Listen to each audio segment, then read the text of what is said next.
M S news کے ناظرین السلام علیکم، امید ہے آپ لوگ سب خیریت سے ہوں گے۔ آج کا ہمارا ویلاگ انتہائی اہم ٹاپک ہے کہ سینٹ الیکشن میں صنم جاوید کے کاغذات منظور ہو گئے اور اس کے اعتراض کیوں تھے اور اعتراض دور کر کے صنم جاوید کو الیکشن لڑنے کی اجازت مل گئی۔ اس کے بارے میں ہم آپ کو آگاہ کریں گے کہ صنم جاوید کو کون الیکشن لڑنے نہیں دے رہا تھا اور کیوں وجہ ہے۔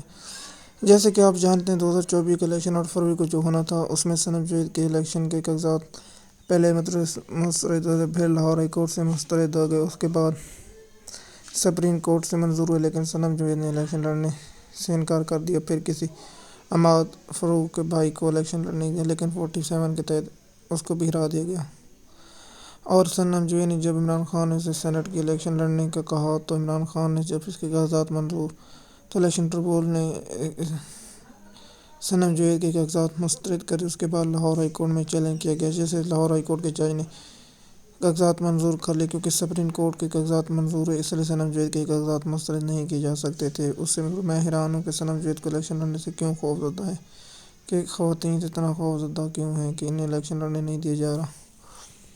اور پاکستان تحریک انصاف کیا سوچ رہی ہے کہ سینٹ الیکشن میں حصہ سے پہلے فیصل جاوید چودھری کے کاغذات منظور ہو گئے اور مراد سعید کے کاغذات بھی مسترد ہو گئے، اس کے ساتھ اعظم سواتی کے کاغذات بھی مسترد ہو گئے کہ اعظم سواتی کے کاغذات بھی ہائی کورٹ سے منظور ہو جائیں گے۔ اس کے بعد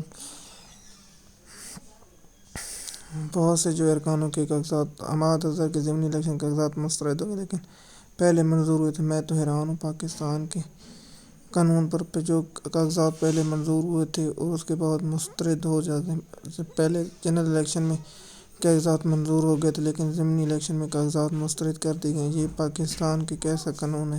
یہ ایک ہی سب میں کھڑے ہو گئے، محمود حیات، نعرہ بندہ نواز۔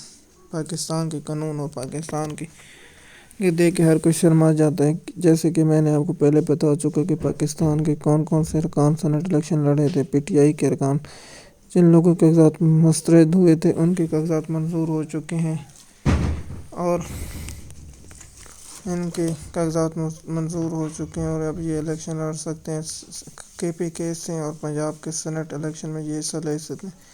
جو الیکشن ٹربیونل سے کاغذات مسترد ہے وہ لاہور ہائی کورٹ سے کاغذات منظور ہیں۔ ایم ایس نیوز کے ناظرین، آپ کو یہ انفارمیشن پسند آئی ہوگی، شکریہ۔